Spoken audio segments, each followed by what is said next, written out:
आज से 400 साल पहले दिल्ली की सत्ता पर मुगल सुल्तान औरंगजेब की हुकूमत थी। क्रूरता, कट्टरता और हैवानियत का जीवंत चेहरा औरंगजेब संपूर्ण भारत पर मुगलिया हुकूमत का झंडा लहराने को बेताब था। उत्तर को जीतने के बाद औरंगजेब की विशाल बर्बर सेनाएं दक्षिण भारत को विजयी करने निकली, पर दक्षिण में उसकी राह का सबसे बड़ा रोड़ा थे छत्रपति शिवाजी, जिनके जीवित रहते औरंगजेब कभी दक्कन में पांव न धर सका। पर ईस्वी सन 1680 में शिवाजी राजे की मृत्यु के बाद औरंगजेब की दक्षिण विजय की चाहते फिर से जागी और उसने अपनी पूरी फौज दक्कन में उतार दी। पर इन्हीं संकट के काले बादलों के बीच महाराष्ट्र की धरती पर हिंदुत्व की एक चिंगारी ने जन्म लिया, जिसने मुगलों पर ऐसा कहर बरपाया कि दक्कन सहित संपूर्ण भारत मुगलों के खौफ से आजाद हो गया। ये महागाथा है एक ऐसे फौलादी जिगर वाले हिंदू राजा की, जिसने 25 सालों तक औरंगजेब से इतने युद्ध लड़े कि औरंगजेब का उठना बैठना, जीना खाना, सुख चैन सब मुश्किल कर दिया। परंतु जब यह वीर योद्धा औरंगजेब की पकड़ में आया तो औरंगजेब ने इस वीर को ऐसी दर्दनाक मौत दी कि स्वयं मृत्यु के देवता भी कांप उठे। तो आइए आज मैं आपको सुनाता हूँ वीरता की वो भैरव कहानी, जिसको सुनकर गीदड़ भी शेर बन जाए। रोबीला अंदाज, हाथ में भवानी और तिलकधारी मस्तक वाले उस हिंदू योद्धा का नाम था छत्रपति संभाजी महाराज। पर आखिर कौन थे छत्रपति संभाजी महाराज, जिन्हें इतिहास के पन्नों में हिंदू वीर के नाम से नवाजा गया? महाराष्ट्र की धरती से हिंदू हुकूमत का बिगुल फूकने वाले छत्रपति संभाजी महाराज एक अजयी प्रतापी योद्धा थे। वो एक बवंडर था, जिसने 9 सालों में 120 लड़ाइयां लड़कर मुगल हुक्मरानों की सत्ताएं हिला दी। वो परम स्वाभिमानी शिव भक्त था, जिसकी भुजाओं के प्रताप से दिल्ली की सल्तनतें सहम उठी। 60 किलो की तलवार लेकर वो रणभूमि में उतरता। 13 साल की उम्र तक 13 भाषाओं का ज्ञान था उसे। शस्त्र शास्त्र का वो प्रकांड पंडित था, जिसने हिंदुओं के लिए कई शास्त्र लिख डाले। उसके खूंखार 20,000 योद्धा उसके एक इशारे पर मुगलों की सेना में मातम पसार देते। वो खुला घूमने वाला खूंखार हिंदू राजा था, जिसने गोवा से पुर्तगालियों को उजाड़ डाला। बीजापुर और गोलकुंडा के सुल्तान उसकी तलवार के आगे खामोश रहे थे। जंजीरा के सिद्धियों को वो अपनी तोप के निशाने पर रखता और औरंगजेब को अपनी जूती पर। परंतु अपनों की गद्दारी के कारण अंततः ये वीर औरंगजेब की पकड़ में आया, जिसके बाद औरंगजेब ने बड़ी बेरहमी के साथ उसका हाथ काटा, पैर काटा, जीभ काटी, आंखें फोड़ी, खाल उतारकर मिर्ची भरी और उसके शरीर के टुकड़े टुकड़े कर दिए। पर फिर भी वो झुका नहीं। तो आइए आज हम डिमांडिंग पंडित के साथ परिचित होते हैं उस वीर मराठा छत्रपति संभाजी महाराज के सच्चे अनसुने इतिहास से।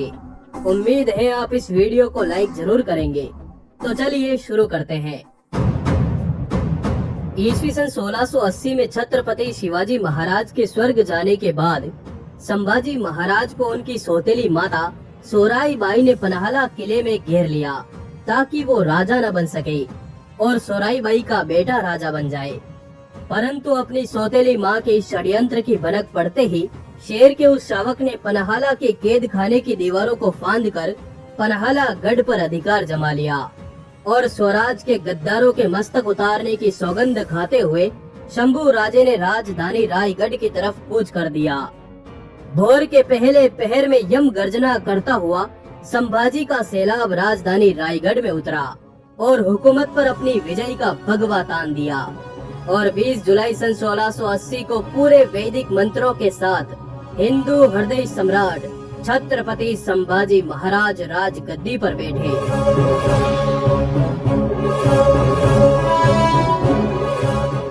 संभाजी महाराज ने राजा बनते ही अपनी तमाम सेनाओं को राजधानी रायगढ़ में एकत्र किया और मुगलों के विरुद्ध खुले युद्ध का ऐलान कर दिया।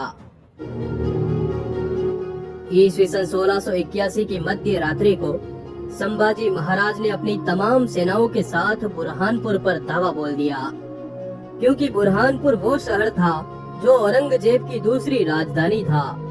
इस नगर में न सिर्फ औरंगजेब का खजाना रखा था, बल्कि हजारों लाखों हिंदू जो मुगलों के विरुद्ध बगावत करते वो यहाँ कैद में थे।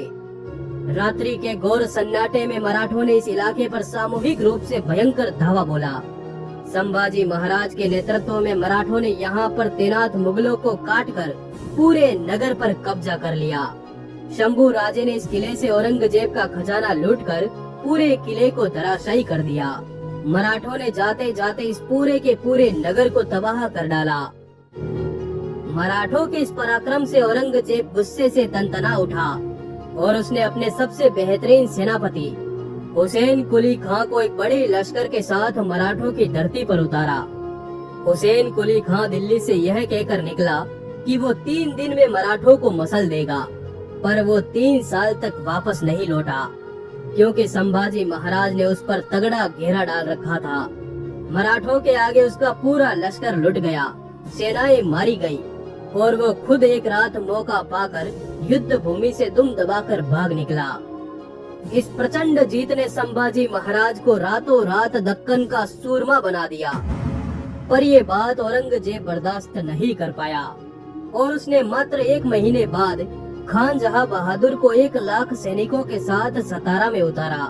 पर मराठों ने छापामार युद्ध नीति के दम पर खान जहां को दौड़ा दौड़ा कर मारा। वो महाराष्ट्र में जहां भी अपना पड़ाव डालता, मराठे उसकी छावनी पर छापा मार देते। अंततः वो भी लुट पिट कर पुनः दिल्ली भाग गया। औरंगजेब इसी तरह अगले 2 सालों तक 15 से अधिक बार अपने विशाल बर्बर सेनाओं को महाराष्ट्र में भेजता रहा, पर संभाजी महाराज हर बार कभी जंगलों से तो कभी पर्वतों से निकलकर औरंगजेब की सेनाओं को गाजर मूली की तरह काट डालते। जब सारे प्रयास विफल हो गए तो औरंगजेब स्वयं अपने सभी सेनापतियों के साथ महाराष्ट्र आधमका। 9 लाख का विशाल लश्कर 15 मनसबदारों की बड़ी सेनाओं के साथ औरंगजेब ने औरंगाबाद में अपना डेरा जमाया। औरंगजेब ने आते ही मराठों पर हमले और तेज कर दिए। ईस्वी सन 1682 में औरंगजेब की बर्बर सेनाओं ने रामशेज के किले को घेर लिया। संभाजी महाराज किले के अंदर थे। 5 महीनों तक दोनों सेनाओं के मध्य भयंकर युद्ध चलता रहा, पर ऊंचे किले तक औरंगजेब की न तो पहुंच सकी न ही तलवार, और अंततः वो थक हार कर वापस लौट गया। अपने किले पर हमले से नाराज संभाजी महाराज ने औरंगाबाद की मुगल छावनी पर छापे मारने शुरू कर दिए। पर ईस्वी सन 1684 को भयभीत औरंगजेब ने संभाजी को सबक सिखाने की ठानी और उसने अपनी सेना को उठाया और सीधे मराठों की राजधानी रायगढ़ पर चढ़ाई कर दी। इस समय दक्कनी रियासतों के 2 मुस्लिम सुल्तान आदिल शाह और कुतुब शाह ने भी अपनी सेनाओं के साथ काफिरों को मिटाने के उद्देश्य से इस किले पर हमला बोल दिया। अब संभाजी महाराज चारों तरफ से शत्रुओं से घिर चुके थे। उन्होंने मराठों को किले पर फैला दिया और रायगढ़ की प्राचीर से मुगलों पर तोप, तीर और भालों की बरसात कर दी। इस हमले ने मुगल सेनाओं को तीतर बीतर कर दिया। अपनी सेनाओं को भागते देख औरंगजेब भी मुंह छुपाता हुआ भाग निकला। इस घटना ने पूरे भारत में औरंगजेब की इज्जत उतार दी, पर फिर भी औरंगजेब रुका नहीं। उसने मैसूर के राजा, जंजीरा के सिद्दी और गोवा के पुर्तगालियों को अपने साथ मिलाकर मराठों को घेरने की योजना बनाई। पर संभाजी महाराज को इस बात की भनक लगते ही उन्होंने गोवा पर धावा बोल दिया। गुस्से से लबरेज मराठे नंगी तलवारों के साथ गोवा की धरती पर उतरे और एक एक कर गोवा के किलों पर भगवी ध्वजा चढ़ाना आरंभ कर दिया। संभाजी महाराज ने गोरों की चमड़ी उधेड़ दी। बॉम चर्च के बाहर खड़े संभाजी महाराज ने जैसे ही अंग्रेजों के विरुद्ध महादेव का युद्ध घोष किया कि तभी पुर्तगाली सेनापति फ्रांसिस्को गिड़गिड़ाता हुआ शंभू राजे के कदमों में बैठ गया और औरंगजेब से दूर रहने का वचन दिया। इधर औरंगजेब पागलों की तरह 9 सालों तक संभाजी महाराज के पीछे घूमता रहा, पर संभाजी महाराज एक काल की भांति उसकी सत्ता पर मंडराते रहे। अतः जब औरंगजेब खुले मैदान में संभाजी महाराज से नहीं लड़ पाया तो उसने संभाजी महाराज के घर के भेदी का पता लगाया, जिसमें संभाजी महाराज के साले गणोजी शिर्के का साथ औरंगजेब को मिला। गणोजी ने संभाजी महाराज के पल पल की खबर औरंगजेब तक पहुंचानी शुरू कर दी। ईस्वी सन 1690 को संभाजी महाराज संगमेश्वर में थे। वे जनता की समस्याएं सुन रहे थे और इस समय उनके पास मात्र 500 सैनिक थे। ये सूचना गणोजी शिर्के ने औरंगजेब को दे दी, जिसके बाद औरंगजेब ने अपने सेनापति मुकरब खान को मात्र 6000 सैनिकों के साथ इस दिशा में भेजा और अपनों की गद्दारी के कारण अंततः शेर का शावक मुगलों के घेरे में आ गया। यहाँ एक युद्ध हुआ और संभाजी महाराज और उनके पक्के मित्र कवि कलश को पकड़ लिया गया। 9 सालों से खुन्नस खाए बैठे औरंगजेब के आदेश पर संभाजी महाराज और उनके मित्र कवि कलश को ऊंट पर उल्टा लटकाकर पूरे शहर में घुमाया गया और फिर इन दोनों को औरंगजेब के सामने हाजिर किया गया। औरंगजेब ने संभाजी महाराज से 3 चीजें मांगी। पूरा मराठा राज्य मेरे हवाले कर दो और मेरे गुलाम बनकर राज करते रहो। मेरे किलों से जितना भी सोना और खजाना लूटा मुझे वापस कर दो। और तीसरा, हिंदू धर्म छोड़कर इस्लाम अपना लो। पर शंभू राजा ने औरंगजेब की एक भी शर्त को मानने से इनकार कर दिया, जिसके बाद औरंगजेब ने क्रूरता का वो वहशीपन दिखाया। दोनों वीरों को जेल में बंद कर दिया, पर उन्होंने अन्न जल का त्याग कर दिया, जिस पर क्रूर वहशी औरंगजेब ने उन दोनों के नाखून उखाड़ने शुरू करवाए।